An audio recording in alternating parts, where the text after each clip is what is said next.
L'chaim. Everybody have L'chaim? No, you don't. I didn't want to bother you.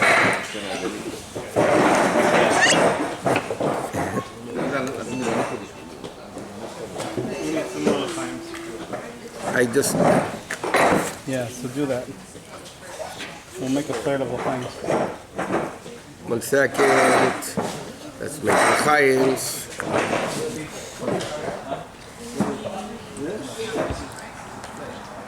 Here, these people behind you are waiting. Here, Kevin. Take. No, I'm taking it to that side, but there's... It's okay. Here. I wait. You know what? Oh.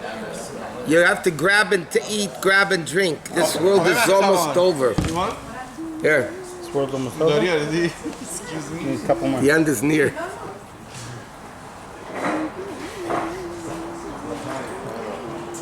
Rabbi L'chaim. L'chaim, L'chaim, L'vrocha. Tastes good. For a change. Maybe New York was that bad. Kujamtif. Yutis Kislev is called the Rosh Hashanah of Chassidus. It was a name given by the Rebbe Rashab, the fifth Rebbe, said, he called it in a letter, it's printed in the beginning of Hayom Yom, right before the day of Yutis Kislev of Hayom Yom. So as an introduction, they put in the letter of the Rebbe Rashab, and the Rebbe Rashab says that it's Rosh Hashanah for Chassidus. The story is told that the Misnagdim, in the time of the Rebbe Rashab, went over to their great leader who was very, very close with the Rebbe Rashab, Reb Chaim Eizer. There was Reb Chaim Brisker, Reb Chaim Eizer, the Rebbe Rashab, the Chafetz Chaim, they were all very, very close. And Misnagdim went over to Reb Chaim Eizer. They said to him, look at this. The Mishnah says at the beginning of Rosh Hashanah, there's 4 Rosh Hashanahs. Come along the Chassidim and they make a 5th one. Look at that. He's laughing at the Chassidim. The Mishnah says there's 4 and the Chassidim make 5. So Reb Chaim Eizer said to them, very seriously, he says, Bei uns fällt und bei sie kommt zu. Translated into English is, by us, we lacking things, and by them they keep adding things. Somebody sent me a clip yesterday, but I checked the original source. It's brought down like this. It's a sikha from the Frierdiker Rebbe on Yutas Kislev, Tafresh Peites, which is 1928. That Yutas Kislev, by the way, was in the middle of the Rebbe's Sheva Brachas. The Rebbe got married that year, Yudalit Kislev. And Yutas Kislev, there was a big Farbrengen with a Sheva Brachas for the Rebbe. So that Farbrengen, somebody sent me a clip and said like this. The Chassid of Zalman Meir Falls said that the Alter Rebbe said, I sanctified the day of Yutas Kislev like Yom Kippur, that whatever a Jew asks for, Hashem will answer his prayer. So the Alter Rebbe, interestingly, so I looked up the Sikha in Tafresh Sadik Tez. This is a mamish 2-line clip. So over there in the Sikha it says that somebody at the table told it to the previous Rebbe that he heard it from his father-in-law in the name of this and this guy in the name of the Alter Rebbe.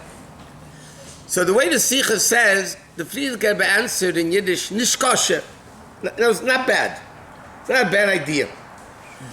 But later on, the Sikha says later on, the Frierdiker Rebbe mentioned many, many times by the Farbrengen. So not only is Yutas Kislev the Rosh Hashanah for Chassidus, is actually, according to that, it's the Yom Kippur Chassidus. Now what does it mean when you say it's the Rosh Hashanah for Chassidus? Generally speaking, when the Alter Rebbe had a son called the Mittel Rebbe, he had a son by the name of Reb Nochem.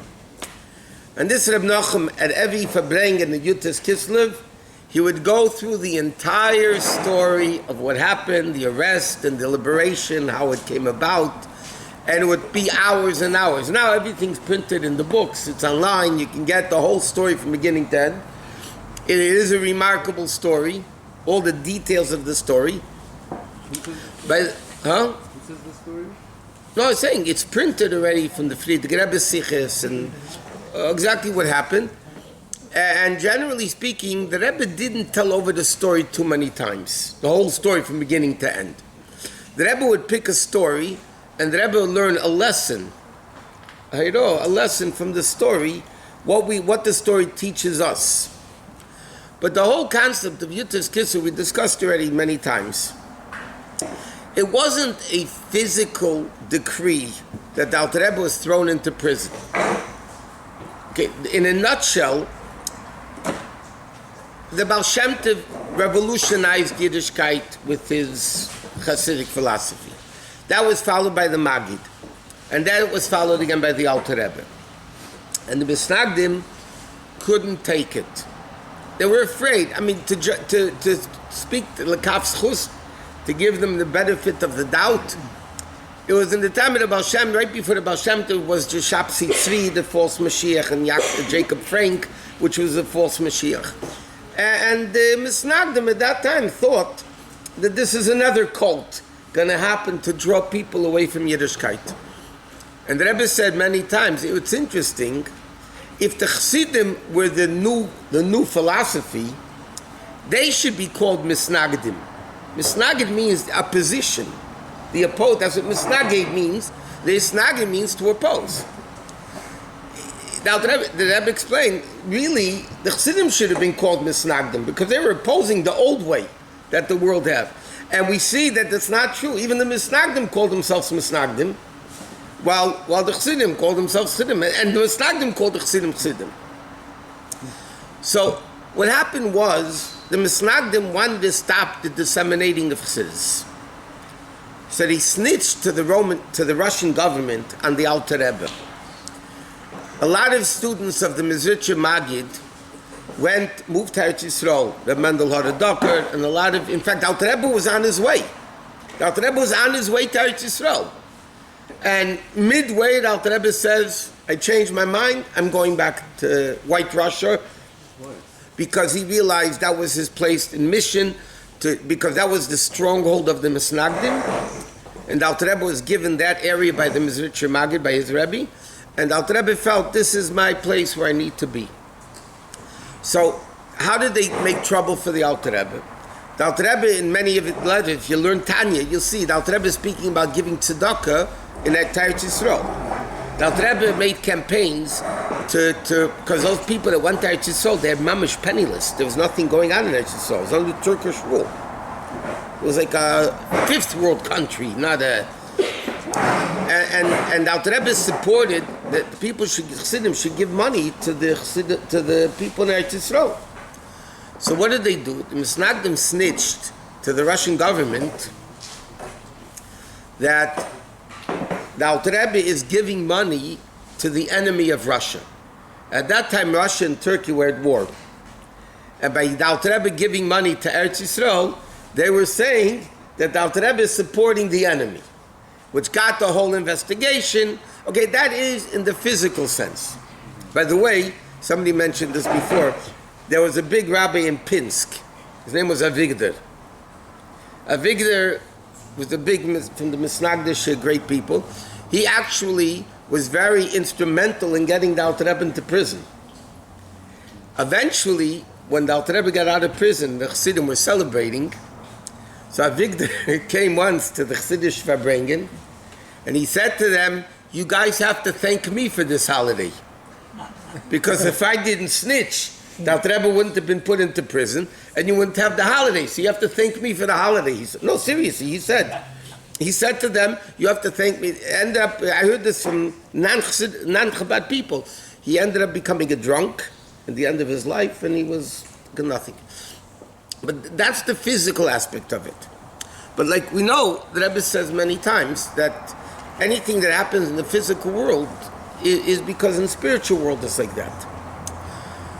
So the Rebbeim explained that there was a decree, now the Rebbe disseminated Chassidus. That was the mission in a way of Chabad, understanding, internalization of it. That was what the Rebbe did. And there was a decree in heaven, a kitrug. There was a prosecution in heaven from the heavenly sources that the Alter Rebbe is not allowed to do what he's doing. Why is he not allowed to do what he's doing? Because the Alter Rebbe took something in Torah that was hidden for thousands of years. Chassidus and Kabbalah were given to Moshe Rabbeinu at Har Sinai. Every part of Torah was given. But it was in the time of Rashbi, Reb Shimon Bar Yochai, it was called Idra Rabbi, Idra Zuta. He had in the suburbs of Tzvas, the Rashbi had Idra means a yeshiva. He had Idra Rabba, a big yeshiva, Mukubalim, Idra Zuta, and Eliyahu Navi used to come. I mean, they were used to learn the secrets of Torah. But it was only unique individuals. It wasn't open to the masses. And here, the Baal Shem Tov and the Maggid, and now ultimately the Alter Rebbe, who disseminated it in a way of understanding, in heaven there was a heavenly decree that you can't do this. You can't do this. And the fact that Yuta's Kislev, there's a zillion details. I want to get to certain points though. And the fact that Yuta's Kislev shows that he was liberated, it didn't only mean the Alter Rebbe as a physical human being was liberated. It means that the decree against the dissemination of Chassidus to the masses was null and void.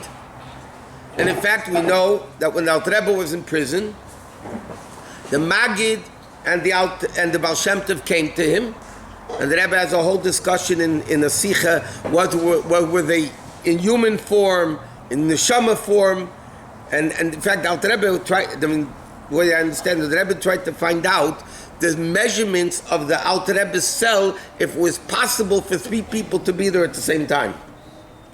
But anyway, whichever way it is, not my business, not your business, anybody's business.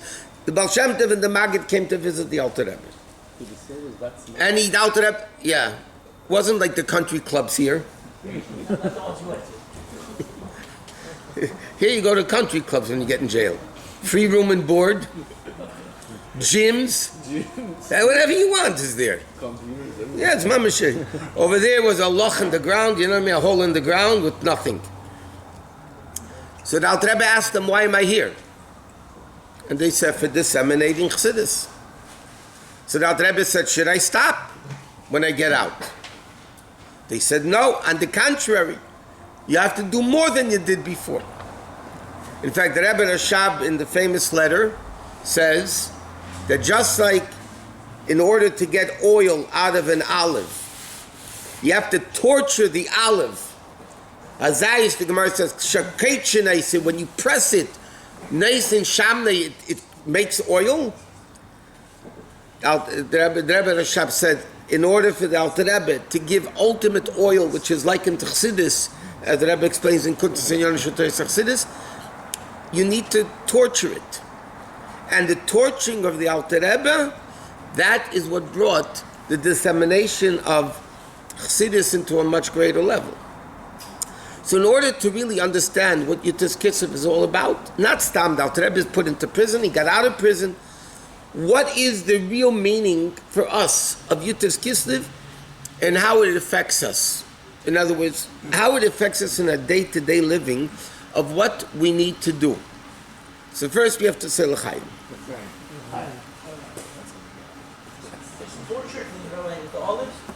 Huh?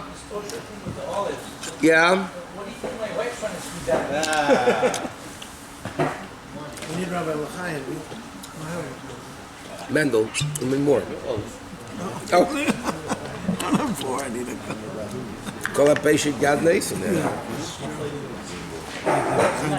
Keli ata v'yedeko Elokai Go Keli ata v'yedeko Elokai Go Keli ata v'yedeko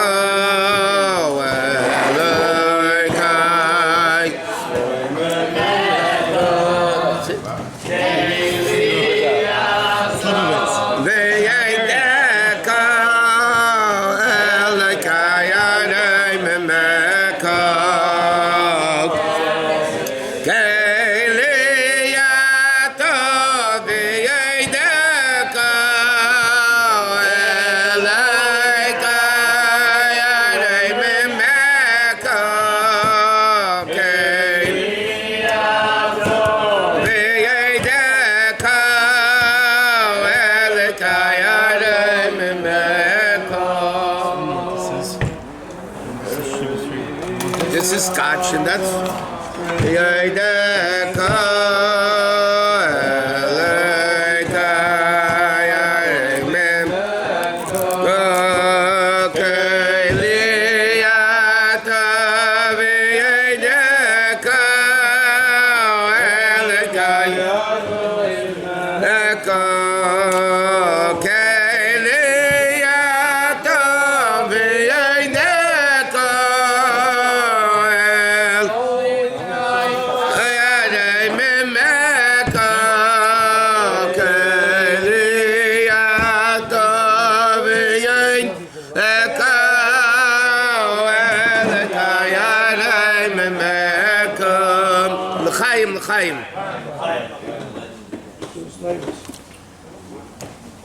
What is Chassidus that the Alter Rebbe was Meisei Nefesh for? Mamish with his life. The Alter Rebbe, when he was in prison, didn't even know. He went in what's called the Black Carriage, which was the biggest criminals. That's where he was taken. And the Alter Rebbe didn't even know if he was going to get out of there. And there's a whole thing in prison. The Alter Rebbe wanted to find out if people ever get out of here alive. So he asked one of the guards, when people get out of here, do they ever send you some presents or something?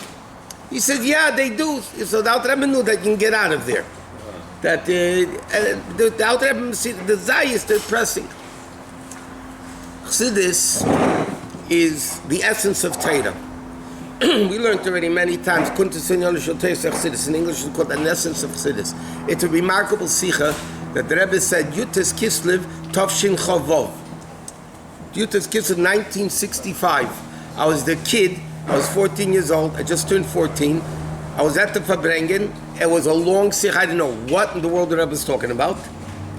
And Rabbi Yoel wanted that sikha edited because it was a remarkable sikha. And years, he kept asking the Rebbe to edit it. And the Rebbe said, give me another copy. And finally, years later, the Rebbe finally edited it and gave it out. And it became Kuntzyon Shotoyes Chassidus, which is a phenomenal thing. The Rebbe explains what Chassidus is all about. But there's an expression in Chassidus that Chassidus is Megala the Mahus or Mishana HaMetzias. It reveals the essence, and therefore it changes your behavior, your Metzias. There was they gave out from Rabbi Yoel, they give out now every Shabbos, something that Rabbi Yoel gave a shir on every Shabbos, and now for Yitzchak Kislev. They gave out, they have it in Yiddish and subtitles, and then the whole thing is really typed out also, you can just read it. So he says, Ein Eid Mulvadei. What is Chassidus? Chassidus says that not the pshat that there's a world and God controls the world, but the only thing that exists is God. Rabbi Yoel gives a mashal over there. Ask somebody that doesn't learn Chassidus, okay? There's a table, and God doesn't want the table to exist anymore. So ask somebody, this is what he's saying, Rabbi Yoel. Ask somebody that doesn't learn Chassidus, ask him, how would God get rid of the table? And they would say, Hashem would send down a fire, or a hailstorm, whatever, and it would consume the fire, consume the table. He said, that is so wrong. That is so wrong. Because Chassidus says, the essence of the table is Hashem. We learned that many times, all over the place. The essence of the table is Hashem. All Hashem does is leave his existence, take it away, and it doesn't exist anymore. It's not that there's a table existing and Hashem has to do an additional act to get rid of the table. That means, basically, there's God and there's a table and Hashem controls the table. That's not what it's all about. What it's all about is the existence of the table as Hashem. If the chassidus of the table, if the essence of the table is Hashem, or I'll give you another example. The Gemara says in Brachas, there's something, the concept called Pila Bekuva de Machta. Literally means an elephant going through the eye of the needle. Okay? The Gemara says that a person can't even dream such a stupidity. Such a craziness. The Rebbe says in the Sikha, if you think about it during the day, you can dream about that at night too. So now the question is, if Hashem wants to put an elephant through the eye of a needle, Hashem wants to put an elephant. So ask somebody that doesn't know Chassidus, okay, how would Hashem do it? One of two ways. Either he'll shrink the elephant, or he'll make the eye of the needle bigger. That's seichel. Yeah? That is apikursis. Because Hashem, if you realize that Hashem is Eined Milvadi, and there's nothing but Hashem, and to use the expression of the Rashba, Hashem is Nimna Ham Nimnois, which means there isn't anything that he can't do. He's even held back from what's held back. There's nothing Hashem can do. So, if you're talking about there's an elephant, and there's a needle, and there's contradictory things, God is great. He'll stretch the needle or shrink the elephant. It goes much more than that. What it really is, Hashem could put an elephant through the eye of a needle. Because who can't? If you're restricted in limitation, then the eye of a needle contradicts the size of an elephant. But if you're not bound into that, so what is Chassidus basically? Chassidus, as the Rebbe explains, is the essence of Torah. Just like there's a neshama and a body, there is a neshama of Torah and a body of Torah. There's a neshama of Torah and a body of Torah. Chassidus is a neshama of Torah, the life of Torah. It puts life, and the Rebbe in that Sikha takes Moida Ani, explains it according to the Pshat, Remez, Drush, and Sod, according to all four aspects of Torah, and then the Rebbe explains it according to Chassidus, and then the Rebbe explains and shows how Chassidus adds life into what the simple meaning is, and the esoteric meaning, and the mystical meaning. And so what happened on Yutis Kislev? Yutis Kislev reveals the essence of Torah, which is connected to the essence of the neshama. Yechida sheben neshama, the pintalid, the essence of the neshama, that is what's connected to the essence of Torah, because Hashem, Torah, and Yidden are all same, all one. So, if there's an essence of Torah and the essence of a neshama, it's really all one. So therefore, what did Yutis Kislev make happen? That we can bring into the world and show that the existence of the world is really only Hashem. And by the way, as we will discuss, how that affects us in a very practical way. Because the ultimate goal is not the stam talk, Kabbalah and all that. It has to be done in a way of what is the purpose of Chassidus. We mentioned Shabbos, that Rebbe Rashab said, whoever learns Chassidus for the intellectual aspect of it should have never been born. Chassidus has to bring down into the practical level of what the person needs to do. If a person realizes that the only thing that exists is Hashem, and I am only an extension of Hashem, then you and me cannot contradict one another. We are all part of one essence. We are part of one body. What Darkei Chassidus, the ways of Chassidus means, not only Limud Chassidus, but the Rebbe also wishes Darkei Chassidus, the ways of Chassidus. The Friedrich Rebbe said that Chassidus means that all Chassidim, all Yidden for that matter, are one family. Not only are one family, because a lot of families fight. It means one body. We are one person, one entity. And I'll give you a mashal. Last night, Rabbi Ephraim Mintz Farbrengen very well. But he told a few very interesting things I want to mention because it brings out a very important point. There are two Yidden. In Crown Heights, I knew them both. One was Reb Shaya Matlin. He was the Sefer. He was a Sefer for the Rebbe many years. He used to check the Rebbe's tefillin and mezuzahs. He was a kohen. And then there was another chassid called Reb Zalman Teibels. Now this, you know the niggin, Ano, Aveda. He brought it to the Rebbe. I was at that Farbrengen. There was a Shavuos Farbrengen when he started singing that he asked the Rebbe if he could sing a niggin, and the Rebbe told him yeah, and he sang Ano Avda the Kutshe B'richu. And the Rebbe accepted it, and it became one of the... He composed it? No, he didn't compose it, but he heard it wherever it was, and the Rebbe loved it, and the Rebbe sang it many, many times. The Rebbe started it many, many times. Anyway, so he says, they're both coming into 770 for Mincha.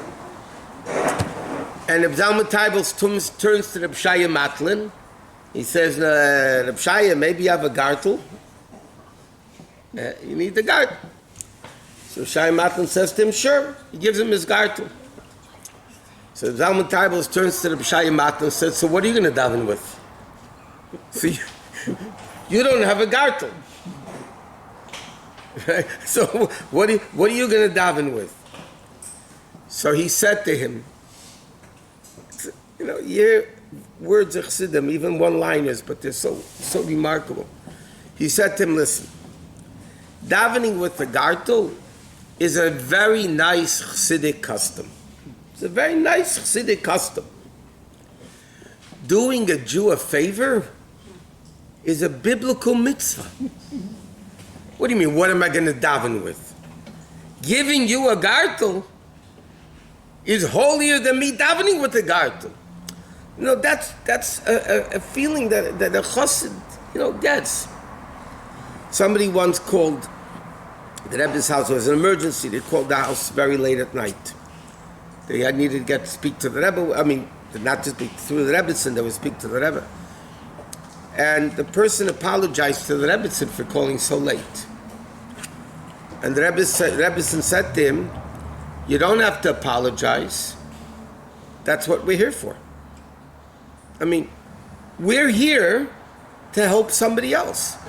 So you're apologizing that you're allowing me to fulfill the mission that I was put into the world? I mentioned in the past, there's a very beautiful story with the Rebbe also, but again, the punchline brings out the whole point. There was somebody called Rabbi Weinberg who used to do the Tanya on the radio, all the shiurim on Tanya. When he, by the way, it's very interesting, Yuta's Kislev, we start Tanya again. Rabbi Weinberg gave a Tanya shir every Saturday night on the radio. It was interesting to note, verbatim of his class, he typed up before Shabbos, verbatim, word for word, what he's going to say on the radio, and the Rebbe every week edited it. Okay? Every word of the Shiurim and Tanya, especially the Yiddish, because that was the language he gave it in, was edited by the Rebbe, and there were times, Motzei Shabbos, Saturday night, the Rebbe didn't edit it yet, and the Rebbe would stay in his office, Motzei Shabbos, before going home, to edit it, because he needed to go to listen, to give the Tanya shir. And it's known that the Rebbe and the Rebbetzin every Saturday night listened to his Tanya shir. The Rebbe made it every Saturday night. The Rebbe was home, generally speaking, and the Rebbe listened to the Tanya shir on the radio every Saturday night. So somebody once from out of the country called up Rabbi Weinberg. It was late at night, and he said, I have an emergency, I need the Rebbe to give a bracha, to get an answer, whatever. So he ran to 770. He was hoping that before the Rebbe went home at night, Rabbi Chodakov, the Rebbe's personal secretary, would go into the Rebbe with the end mails, the end papers. So he was hoping that he would catch Rabbi Chodakov before he goes into the Rebbe to give him the tzattel. By the time he got to 770, Rabbi Chodakov went into the Rebbe already. but this was an emergency. So he took the letter and put it on the door handle of the Rebbe's room, hoping that when Rabbi Chodakov would go out, he would see it. You know, it's on the handle. And he would bring it to the Rebbe. So God has a good sense of humor. So when Rabbi Chodakov opened the door, the letter fell into the Rebbe's room, and Rabbi Chodakov didn't know that it was there. So the brother Rabbi Weinberg realized that the Rebbe had to bend down to get the letter. See, the next day he wrote a letter to the Rebbe, and he wrote, I apologize that I had made the Rebbe bend down. The Rebbe was an older man, wasn't it? So he said, I want to apologize to the Rebbe that I made the Rebbe bend down. So the Rebbe answered him. It's almost verbatim. The Rebbe said to him, Halei zeh kol inyoni. Is this not my whole essence, my whole purpose? Lahagbiya es acherim, to elevate others, to pick up others, especially when there's nobody else doing it. So again, the Rebbe answered him basically, you're apologizing for me bending down to pick up a letter for somebody? That's what I'm all about. That can't come if a person doesn't realize Eneid Mulvade. Because there's still a me. Okay, as great as a person, there's still a me. And we'll sing a niggun, I'll continue. There's other stories that bring out the same point. Chassidus teaches a person to actually intellectually realize, and through the intellect affect the emotions in such a way that you feel it, bepnimius, internally, that only God exists. What? What is the difference between Chassidut and Kabbalah? So in that Kunta Senor Shulteis Chassidus, the Rebbe brings down. First of all, the Rebbe, there's a difference, but he brings down in a ha'ara, in a comment over there, that the Rebbe Rashab said, the world thinks Chassidus is an explanation of Kabbalah. And the truth is, Kabbalah is an explanation of Chassidus. Basically, there's 4 levels of Torah, simple meaning, Ramez, Drush, Sod, and then there's Chassidus. Just like there's 5 levels of the Neshama, it says in Kabbalah there's 4 levels of the Neshama. It's a simple Chumash and Rashi, that's Pshat. Then you have like the Balaturim, numerical values, acronyms, that's Remez. Drush is like Medrashim, Medrash. And then you have the esoteric meaning, the Kabbalah of it. And Chassidus is the life of all 4. Okay, so that's what Chassidus is, the way godliness. In fact, he discussed this last night. Okay, L'chaim, let's sing a niggun and we'll continue. L'chaim.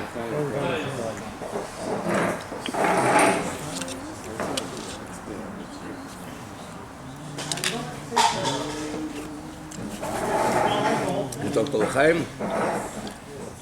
Where'd he go? Here. Well? It's cold? I'm What? getting warmer, am I? Who's cold? Chaim and you'll be warm. I don't have to. Was I Look. talking about already being warm? I'm sweating. The Eichos, nicht the Kamas. But yeah, da da da da da da da da da da da da da da da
L'chaim, l'chaim.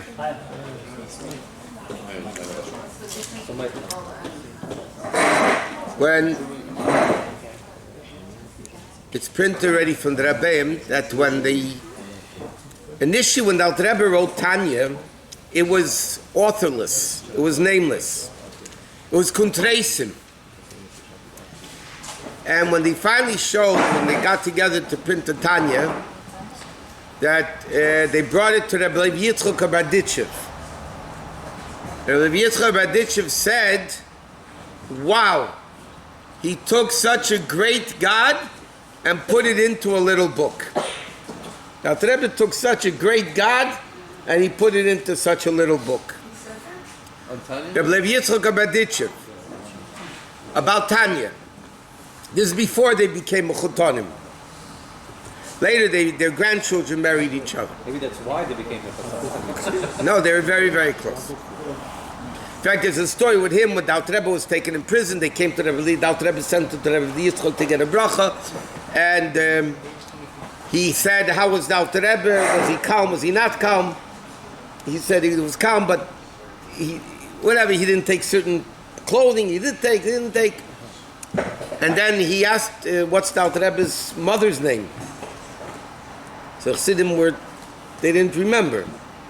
So Rabbi Yitzchak Baditch had a chumash on the table. He opened up the chumash, and he saw the pasuk Vayar Yaakov ki yesh shever b'Mitzrayim. Yaakov saw there was food in Mitzrayim, and the Baditch said shever is Shnei ben Rivka.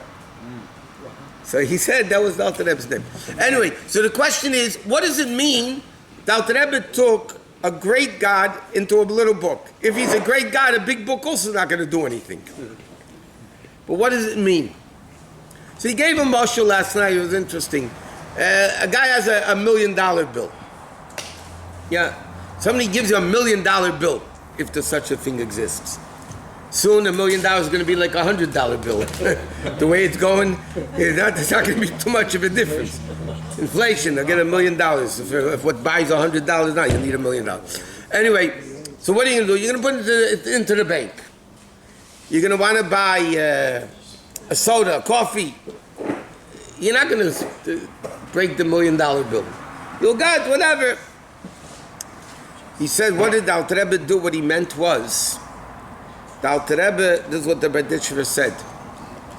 The Alter Rebbe took the infinite God, the infinite Hashem, and he made him accessible for everybody. That's what he meant. How do you take such a great $1 million bill that you can't break, you can't, and yet the Alter Rebbe made it accessible for everybody. And what is the whole Tanya about? The battle between good and bad. Yetzer Tov and Yetzer Hara. He told another interesting story. The Rebbe Marash called in his son, the Rebbe Rashab, obviously he wasn't Rebbe yet, the Rebbe Marash was still Rebbe. And he said to him like this, 2 Chassidim came into me tonight. One, I had tremendous pleasure, and the other one had sadness, agmas nefesh. I had pain from it. What was the story? He tells him like this. There's a chassid, Reb Elia Abeler. He's mentioned in Hayom Yom. He was a chassid, Reb Marash, a very simple. The Rebbe writes in Hayom Yom. He was a very simple chassid, very, very not unlearned, very simple chassid. And in Hayom Yom, he brings down that the Rebbe Marash called him in once and said, "I'm jealous of you." He said, "Rebbe, why are you jealous of me?" He said, "You are out there in the marketplace. You meet another person. You tell him a nice vart. You tell him a nice Dvar Torah. You tell him this. You're out in the world and you're bringing people close. I'm jealous of you." Anyway, this Rebbe Elia Abeler, Rebbe Marash says, came into me tonight, and he was from a different city. He's from Abeler, the city of whatever it's called. And Rebbe Marash says to him, what's going on in your city? How are things in the city? Baruch Hashem, fantastic. Good. But then he gives a krechs, he gives a sigh, and he says to Rebbe Marash, but you know, there's a yid here in my city, he's called Yosef. He has no parnasa, whatever he touches turns into dirt. He doesn't make a nishke mazel. So Rebbe Elia says to the Rebbe Marash, Rebbe, give him a bracha. Give him a bracha. And Rebbe Marash gave him a bracha. He left. The Rebbe Marash said to him, I had such nachas, to Rebbe Rashab, he said, I had such nachas from him because he cared about another Jew.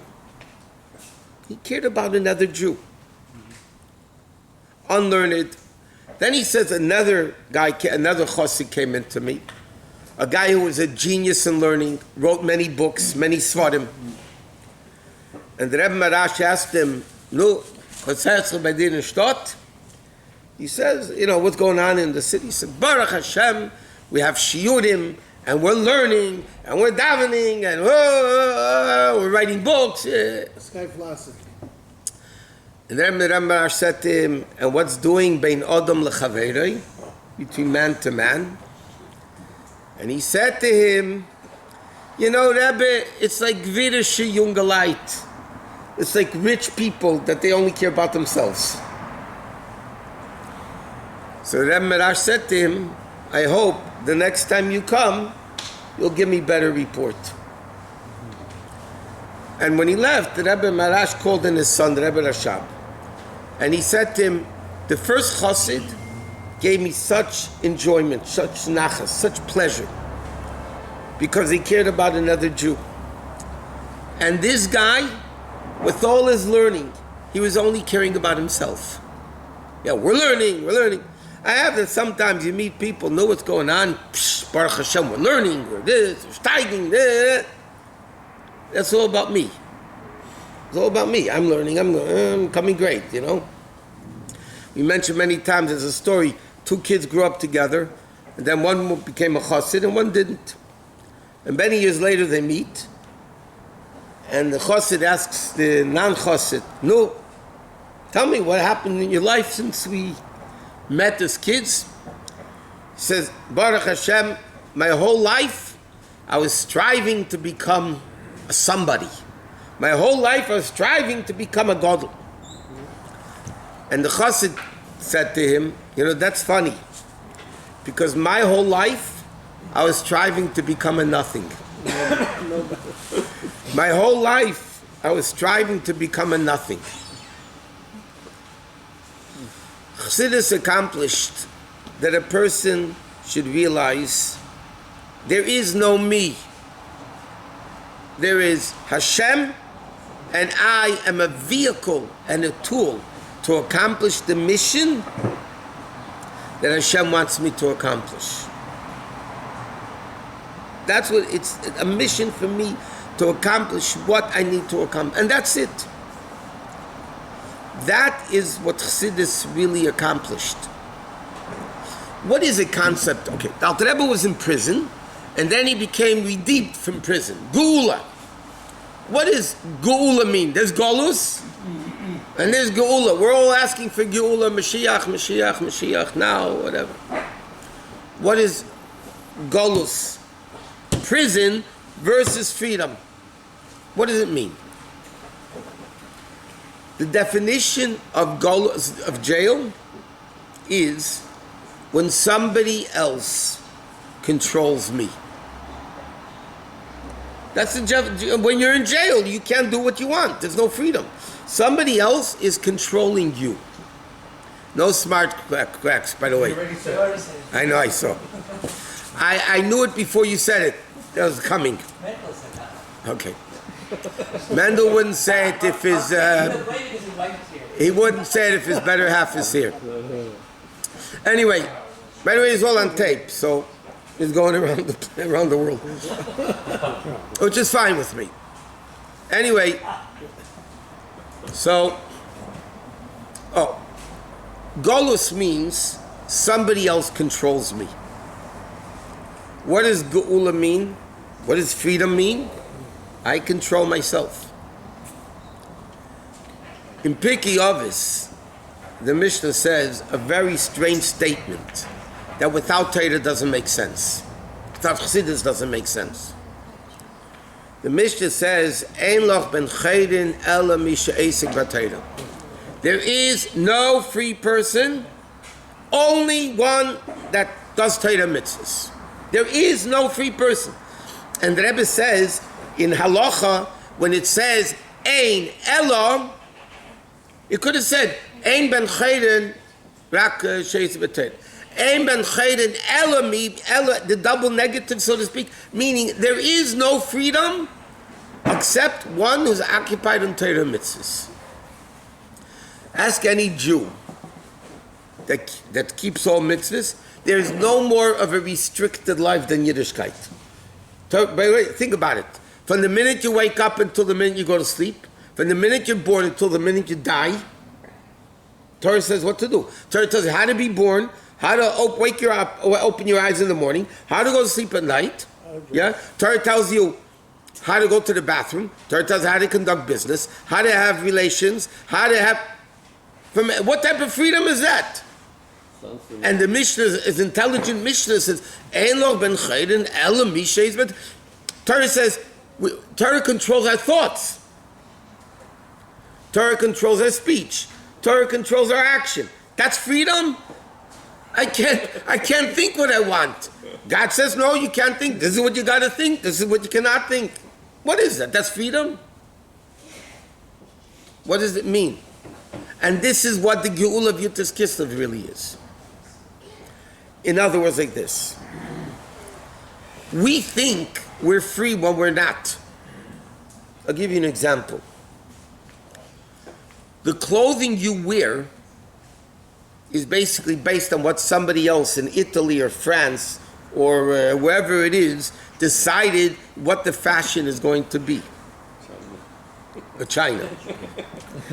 You know, we say God made heaven and earth, everything else was made in China. Hashem made heaven and earth, and everything else is China. People are controlled by music. People are controlled by sports. People are controlled by actors. People are controlled by society. Society dictates the way I walk in the street. It's dictated by society. It's not what I want to do. You can't just walk in the street any way you want to. Society dictates. You can take it even on a more personal level. My emotions are not me. What I love is not me, because I could change my love. As a little kid, I like this, and as an older person, I like this, and I could change my like for food or for clothing or for whatever. I can change what I like. It's not me. My intellect is also not me. There are many people that are controlled. I want to do it, I do it. I don't want to do it, I'm not going to do it. I don't want to put on tefillin, I'm not going to put on tefillin. So what's controlling you? It's not you. It's your emotions that are controlling you, but your emotions are not really you. If many people say, if I understand it, it's right. If I don't understand it, I'm not going to do it. So what's dictating your life? Your intellect. You say the seichel is not you. Seichel changes. I know we were younger, and then we got older, we knew more. Now, as we get even older, it's going downwards. But that's, what? We know much less. Ask for grandkids. No, the grandkids don't know. Ask your kids. Anyway, so everything else is in society, if you really think about it, we have no control over ourselves. If I want to eat now, based on this crowd, I have to eat a certain way. I can't take the food like this. I could, but I would be an outcast. That means you're controlling me right now, the way I'm going to eat, or the way I'm going to talk, or the way I'm going to think. That's not freedom. What is real freedom? Real freedom is when I am in total control over myself. not my intellect, not my emotions, not my thought, speech, and action. Who is me? Who is me? Who am I? Is it my nose? If you're Jewish, maybe. Who am I? Today you could change it also. You could change your nose. Doesn't help, but you could do it. Who am I? I am my neshama. The real me is not my intellect, not my emotions. That changes. It can be real, it's not me. Me is my neshama. If my neshama is in control of me, then I control myself. What is my neshama? My neshama is a part of Hashem. My neshama is Torah, my neshama is mitzvahs, my neshama is everything. So therefore, if I want to be in control, I want to be free, I want to have, good morning, if I want to have freedom, there's only one way, the Mishnah says. It's by having Torah and mitzvahs, because that's me controlling me. So when you say that Chassidus, which is the essence of Torah, which is connected to the essence of the neshama, what does it mean, the Alter Rebbe's redemption? The Alter Rebbe was let out of prison. It's not that the Rebbe was let out of prison. Chassidus was let out of prison. Chassidus now is able to be disseminated, that even in heaven, the evil forces of heaven admit and agree that Chassidus should be disseminated. What does that mean? What does it mean that Rabbi Yosef Kislev is the redemption of Chassidus? Rosh Hashanah of Chassidus. Or as we said before, that the Friedrich Rebbe said and agreed to the point, it's Yom Kippur Chassidus. What does that mean? Yosef Kislev gives the Jew the strength that we really could be in control of ourselves. Nobody else can control us. Who is the real self? Not my body. A body, it says, Afer ato ve'lofer toshuv. A body is a low piece of dirt. That's what the body is. The neshama is who we really are. So what does it mean that Yosef Kislev is the time that the Rebbe got out of prison, meaning it was the decree against Chassidus and the decree became nullified? That means now this Yom Tif, Yosef Kislev, gives us the strength and ability to be in control over ourselves, to go out of our own mitzias, our own shell, and stop being selfish, to be a little bit realization that God is everything and everything is God. Out is halachos and halachos is out. That's what the Friedrich Rebbe says in Chassidus. Halachos hu hakol, hakol hu halachos. Godliness is out is halachos, halachos is out. Everything is God. God is everything. Yosef Kislev Chassidus, Darkei Chassidus, not only limud Chassidus, learning Chassidus. Darkei Chassidus means the path of Chassidim, that we are one family. There is no me. Chassidim used to say, that brings this down in a Yom Yom also. Chassidim used to say, Der Shtickl Breit is deiner as evi meiner. This piece of bread is yours just like it's mine. And now Yom Yom, it says yours first. It's yours, and then it's mine. This is what Yosef Kislev, the feeling of actually going out of what our shell is. And we'll sing a niggun and we'll continue exactly to define it in simple English. Chaim.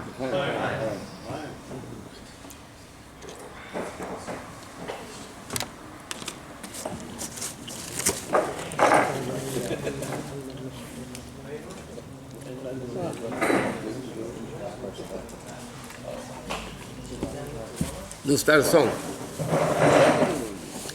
Shimshon Yinsel Chaim.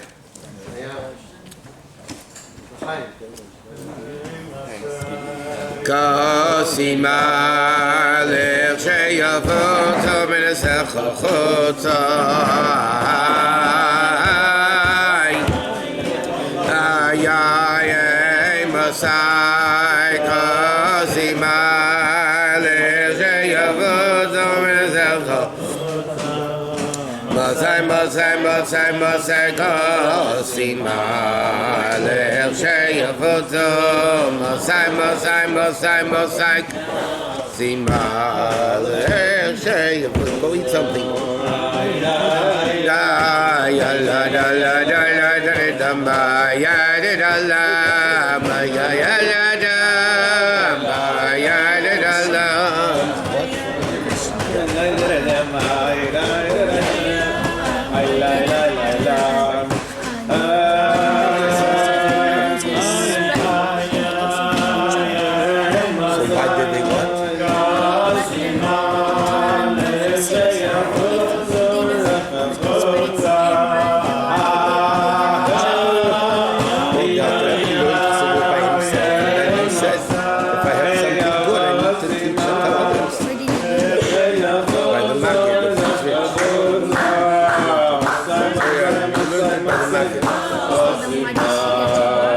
Because he is the one that spread it to everybody around the world. Good question.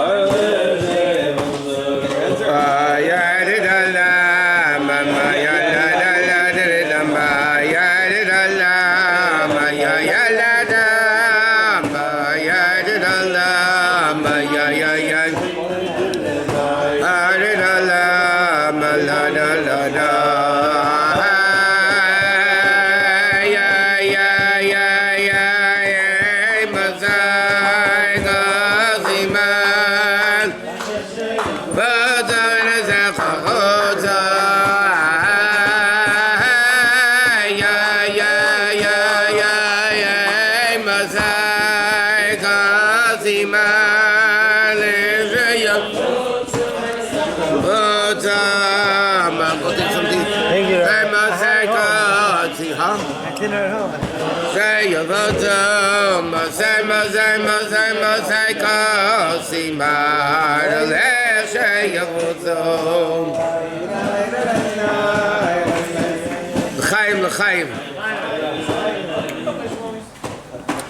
Okay, what does this mean?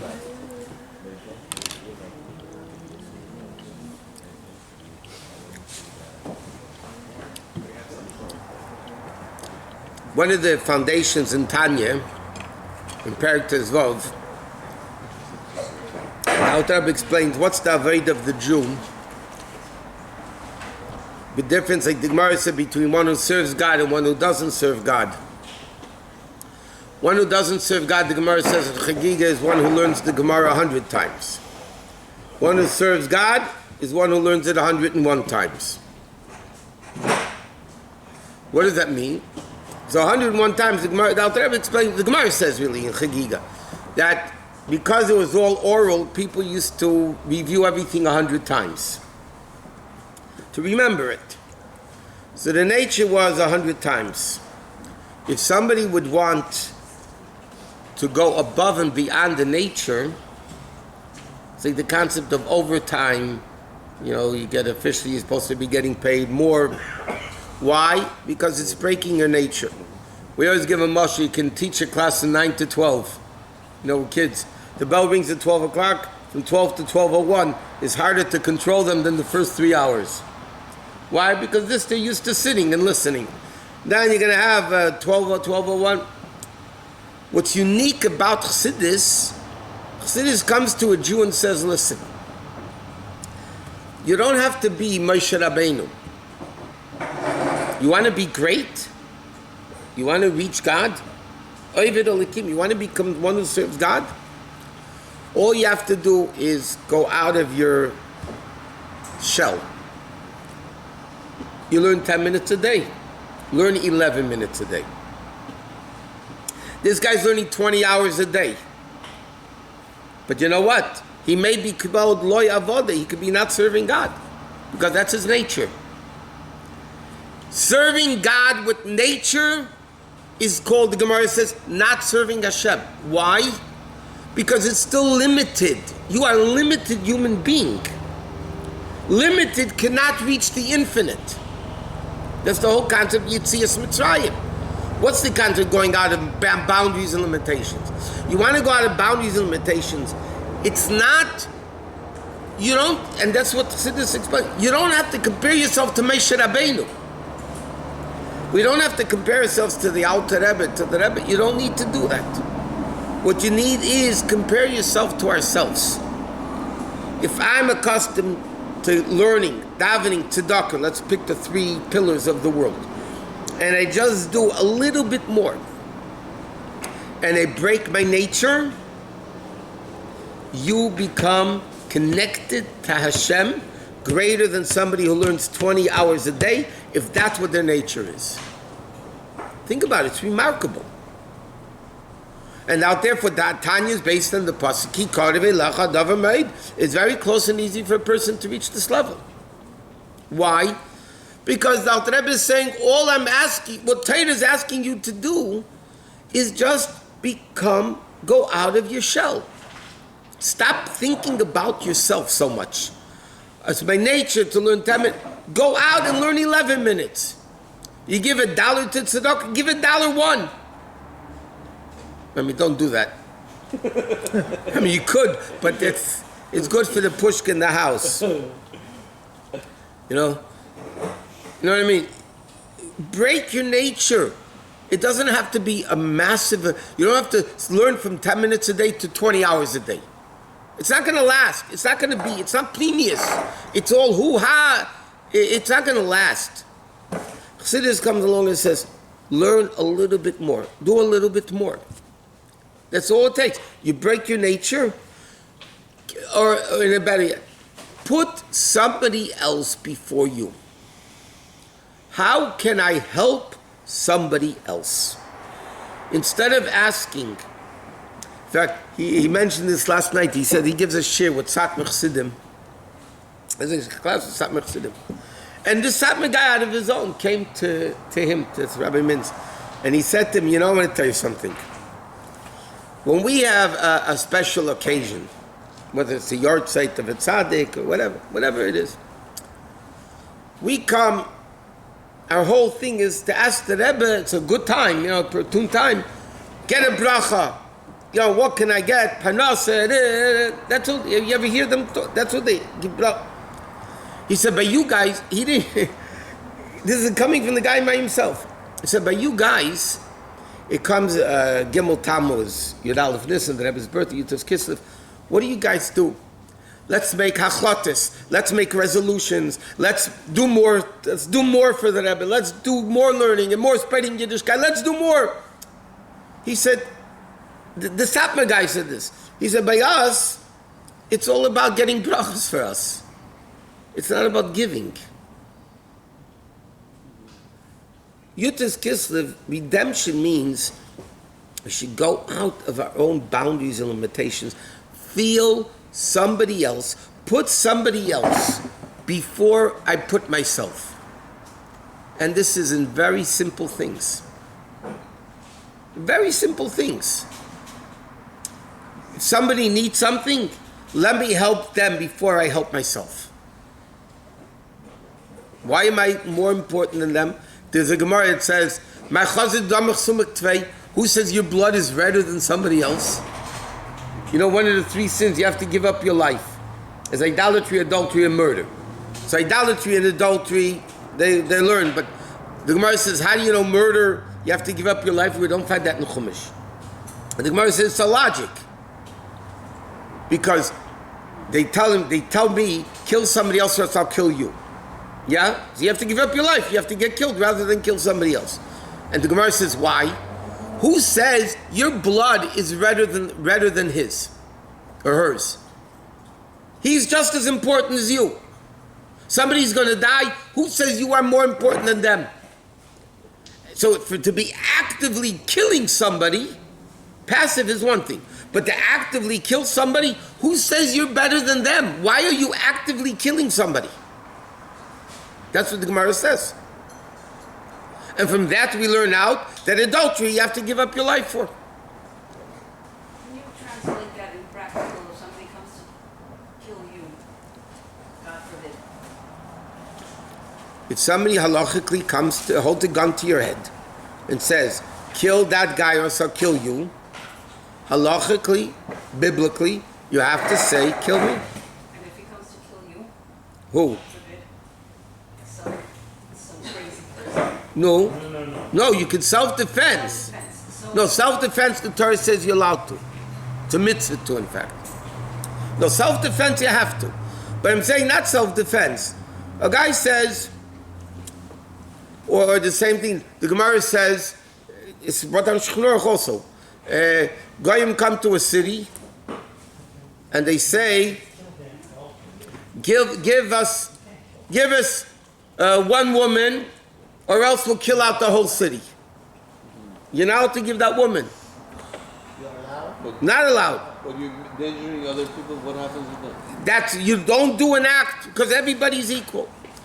By Chassidim it was ugalaked. You know, the Mendel Futafas was able to get out of Russia. He was leaving, and then he realized there's still Jews stuck there. So he went back to hard labor in Siberia. Why? Because there were still Jews that needed him there. We don't have that level of having to have such Mesiras Nefesh. But in life, even in Tanya, the Alter Rebbe says, this that it says in the Gemara, that your life comes before somebody else, that your life comes first, the Alter Rebbe says, if there's one jug of water, the Alter Rebbe in Tanya quotes from the Gemara, that if there's one jug of water, it's either me or you, so you come first. Yeah? But if you have extra water,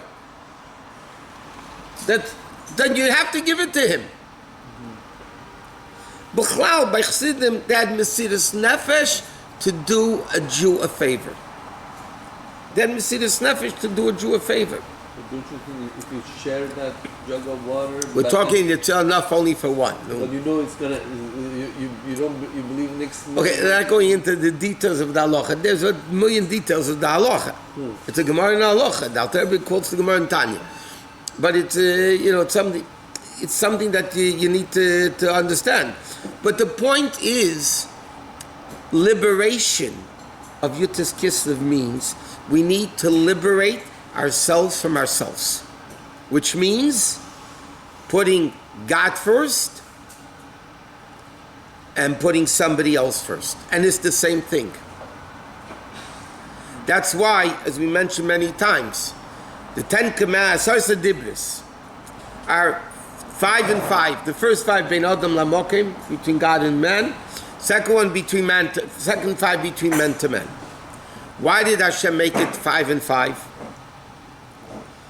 So it's explained in Chassidus and other places. Because the Torah is teaching us, if you want to be good between man to God, it's only if you're good between man to man. If you're not good between man to man, you're not good between man and God. And the same thing the commentaries explain. In order to be good between man to man, you have to be good between man and God. People say, I'm very good between man to man. The truth is, you really can't be without man and God. Why? Because the mitzvahs between man and God teach us like this. God, I want to do something, I want to eat it. Hashem says no. Okay? So if I'm between man to God, I'm not going to eat it. That means I train myself that there's not always me. There's not always me. There's somebody else to call Hashem. So once you're between man to man and Hashem, bein Adam Lamokim, you're already training yourself that's not all about me. There's somebody else also.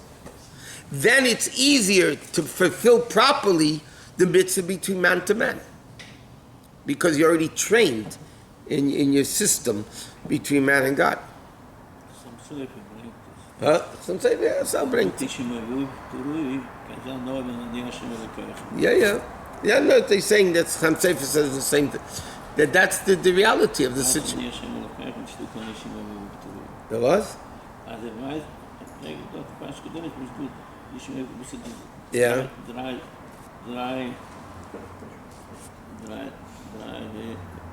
Drei Dibris in ein Pusik, was der Scheich gesagt hat. Ja. Aber es not der drei. That's ein Nukuda. Der weiß ja nicht, Hashem kann ein Stück an ihm gut. Okay, yeah, it's the same thing. It's different. And this is what really, bottom line of Yutas Kislev, bottom line of Yutas Kislev is we need to be liberated from ourselves. Not only liberated from Goyim. Today, Baruch Hashem, in America, we don't have that issue. Goyim let us do what any Torah mitzvahs that we want to do. Who doesn't let us do Torah mitzvahs? Ourselves. Like somebody wants to come to shul and he says, oh, I was in bed and was tired. It was so good under the covers. And, so, okay, we won't discuss who it is. But the point is, a person has to put a chassid before others. He also told a very interesting story. This is a really remarkable story. He said, there was a Yid, Rabbi Friedman, I remember him, in Kfar Chabad. He was the Rosh Yeshiva of Ali Torah, and first in Newark, and Morristown, Rabbi Yosef Friedman. This is his brother. And he used to bring a lot of groups of teenagers to Kfar Chabad. And he did a lot of kiruv with teenagers in Eretz Yisrael. So one time he brought a group of teenagers to Kfar Chabad. They needed a place to speak, so he took one of the shuls. Now you can imagine the Israeli teenagers were not dressed exactly the most appropriate, modest way, not the boys and not the girls, okay? But he brought him, he spoke to him about Yiddishkeit, put tefillin, whatever he did. So an old chassid walks into the shul, and he starts screaming at him. What are you doing? Why are you bringing these kids to Chabad? You're corrupting the generation. He screams at him. To the point, he actually hit him. He hit him. He smacked him in the face for doing this terrible thing. See, Rabbi Friedman didn't write anything into the Rebbe. A month or so later, he gets a letter from the Rebbe, Rabbi Friedman, and the Rebbe writes to him, obviously somebody told the Rebbe. So the Rebbe wrote to him, you should know that when that person slapped you, he really slapped me, the Rebbe said. He slapped me. And not only that, it wasn't also me, it was primarily me he hit. Because you were doing what I wanted you to do. And the Rebbe said, I told this time, my brother only told it to a lot of people. The Rebbe told people, I'm going with you. I'm going with you wherever you go. He told the famous story, I told it in shul also many times. There was a shliach that had a big balabos. The big balabos wanted to take him to a baseball game. Shliach, and Balabas is once in a while a bus. It's not a balabas. a Greyhound bus. A very wealthy guy. He had a big donor. A big donor. And the donor says, come, and he had back seats. It's like, you guys don't know baseball, but it's like the Lakers front row on the 50-yard line in football. I said, the Lakers or in football. Mendel. And this was before you were born. Anyway, so the guy asked the Rebbe if he should go. You know, it's be mekayv him. The Rebbe didn't answer yes or no. The Rebbe said to him, I just want you to know, if you're my shliach, wherever you go, I go with you. So think about it. As the Rebbe told him, you're going to a baseball game? You're schlepping me there. I'm really not interested in going to a baseball game. Okay? And the same Rebbe said that if you play baseball with kids that are not from, you can be mekadev them more by playing a baseball game with them than sometimes even by learning with them, because they could see you could be a religious Jew and still play baseball and be with it and so on and so forth. Reminds me of another story. Again, all the stories of the Rebbe, you don't know if they're true or not true, but this is the way they tell a story. There was a guy, he was very upset with the Rebbe once for something, and he took his shoe at home in his house. And he took his shoe and he threw it at the Rebbe's picture. Threw it at the Rebbe's picture. A while later, he went to Dollars, and the Rebbe didn't say a word. When the guy walked away, the Rebbe said to him, it still hurts.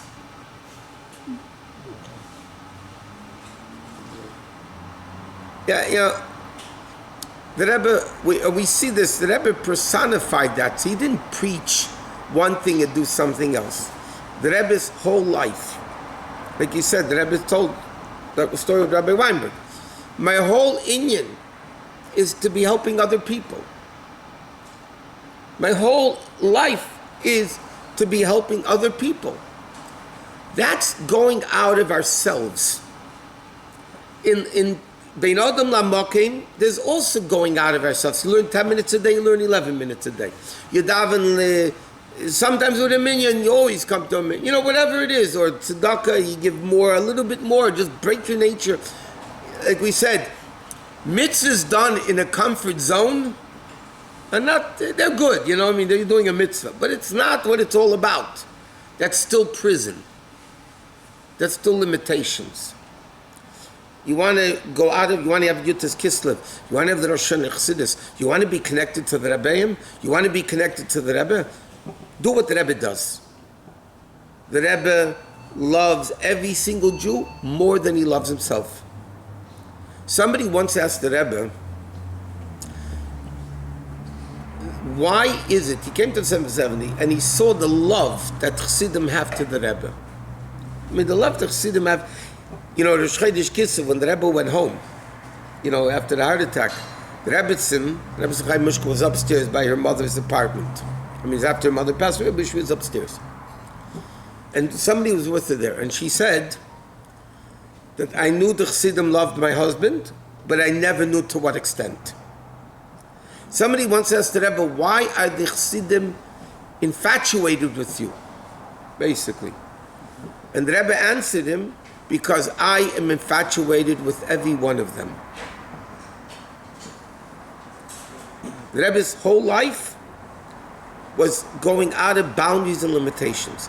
Every time something happened, the Rebbe said, more.